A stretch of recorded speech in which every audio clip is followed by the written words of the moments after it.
vehicles in the open. Friendly's 3 clicks north. Falcon 1, ready additional. Falcon 1, copy all. Artillery now calls. Final control, Misty 3-1, equipped with Lantern, and we are now orbiting target. Right, racetrack. Roger, copy. Falcon 1, clear hot. Falcon 1 in. Contact. Falcon 1-1, weapons away out to the northwest. 20 seconds. Misty. 5 seconds. Misty. And visual impacts, vehicle destroyed. Good hit. At this time, all friendlies are okay. All friendlies are... G'day guys, Skunk here. In today's video we're going to go through a simplified tutorial for the F14B Tomcat and the Lantern pod. There are definitely other videos that go in more depth, like red kites tutorials for example on the F14 pod, but this is designed to get you up to speed quickly and get you using it in most scenarios. I have timestamps down below for everything you need, and if you have any other questions or comments please leave them down below. I'll also be doing a demonstration at the end of the video with a bit of my thought process as well. Otherwise, let's get into it. Alright guys, now we're back in the 14. Let's take a look at how we can load it up with the targeting pod and the GBUs. So we can only put it on station 8B, which is the right hand side of the aircraft. Keep that in mind, as when we are dropping bombs we're going to have to rotate the aircraft in a way that gives the targeting pod a clean line of sight to the target and we don't obstruct it with the aircraft itself. The bombs we can drop today are the GBU 10, the 12 and the 16. The 24 is available, but we can only put that on stations 5 and 4. Today we're going to be dropping the 16s, which is a 1,000 pound bomb. The GBU 10s are a 2,000 pound bomb, and the 12s are a 500 pound bomb. So let's load up the bombs, and like I said with the 24 it's on station 5, but it's currently not modeled. It doesn't track to the laser, so we're just going to use the 16s and hope that we get the 24 working soon. So we'll get the rearm underway and we'll jump in the back and have a look at how we can start up the targeting pod.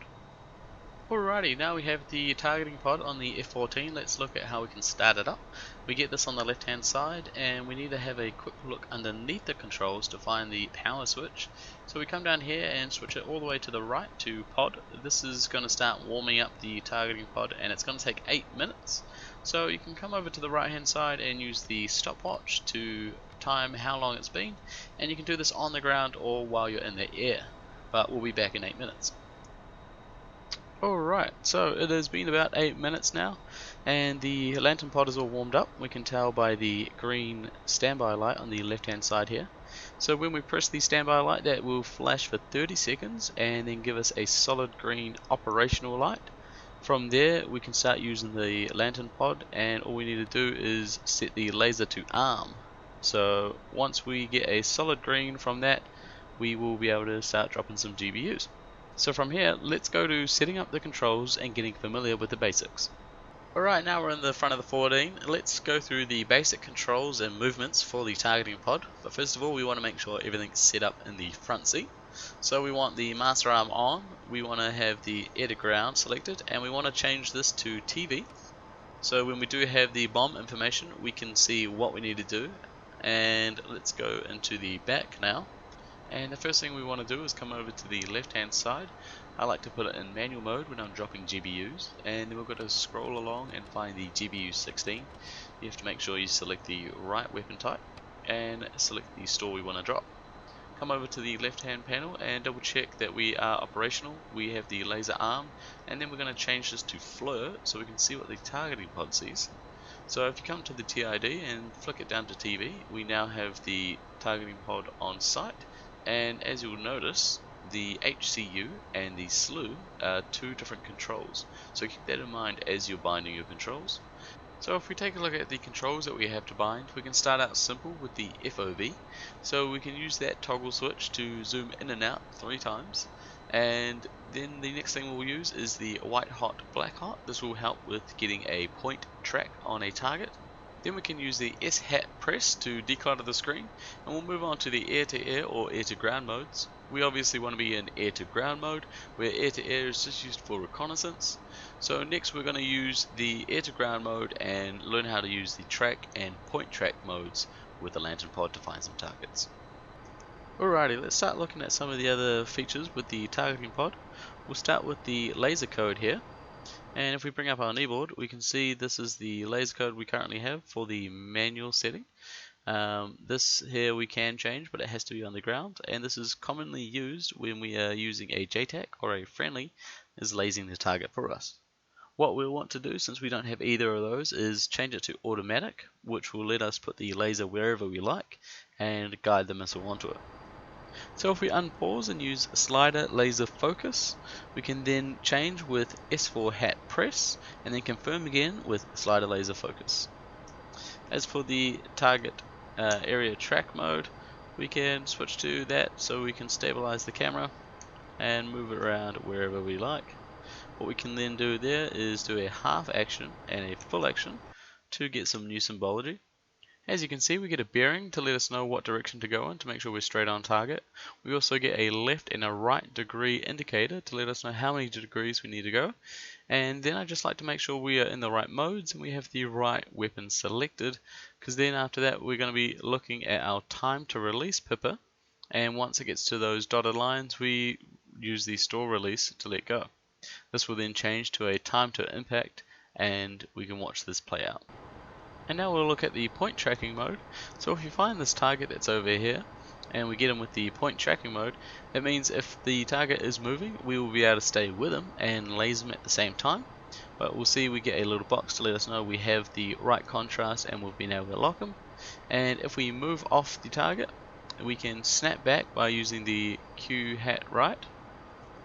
And as you can see, we already have our pipper line coming down, so we'll jump into the front and release the GBU. And we're just waiting for this to drop right down. We just need to make sure we don't rock the boat too much, and when it gets to this pipper line we'll release it, and we'll start a light left bank to make sure we give the targeting pod the best view possible. But you can see it's moved off, so what we'll do is we'll jump back into the Rio seat, and all we need to do is use the Q hat right again to snap back onto the target.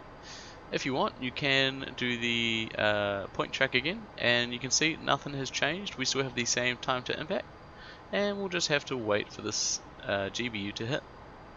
And at our 10-second mark, the laser is shooting to give a accurate position, and it should hit in 2 seconds. And there you go.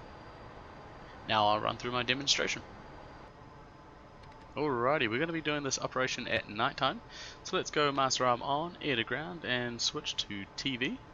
That should get us all set up in the front seat. So we'll jump into the back, and we'll come to the left hand panel and select manual bombing mode, scroll through the wheel to find our GBU 16s. Then we want to select what store we want, and just double check everything is all good on the left hand panel. Switch it to FLIR and come around and switch to TV. I'll turn it down a little bit because it's a little bit bright, but as you'll see I go straight to air to ground, and then I can start looking at the target area. So down here is where all the action's going, and I'll go to area track mode just so I can look around a little bit easier. And this is going to be our target. It's a T-72 tank that's coming into the battle. I'm going to try and get a point track on him, and there we go, and I will laser him. That is with the half and then full action, and you see we have to go 2 degrees right, and we have our time to drop pipper on the right hand side. Last thing I need to do is just change the bombing code to automatic, and we are all set to go. Air to ground, GBU 16 and automatic. So let's come 2 or 3 degrees right. Just watch this pipper come down.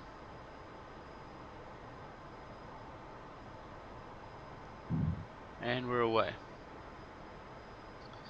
So you see how we've lost the track of them? That's no worries. All we need to do is just jump in the back again, and we'll use Q hat right to go back to our last position, go to area track mode, and come back and do a point track on them. It's as easy as that, and you can see we still have our time to impact, and at the 10-second mark we will get our laser shooting at the target, which will help the bomb guide onto the tank there. But as for now, there's not much else we need to do. We just kind of have to wait. We have that 10-second warning. It's starting to laser target. And there you go. Well, hopefully I can help you guys. I've helped you guys get onto the target. It's super satisfying when you do, and yeah, it's very enjoyable using the pod. But if you have any other questions, queries, again, please don't hesitate to let me know. Anyway, thank you very much, guys. I'll catch you later.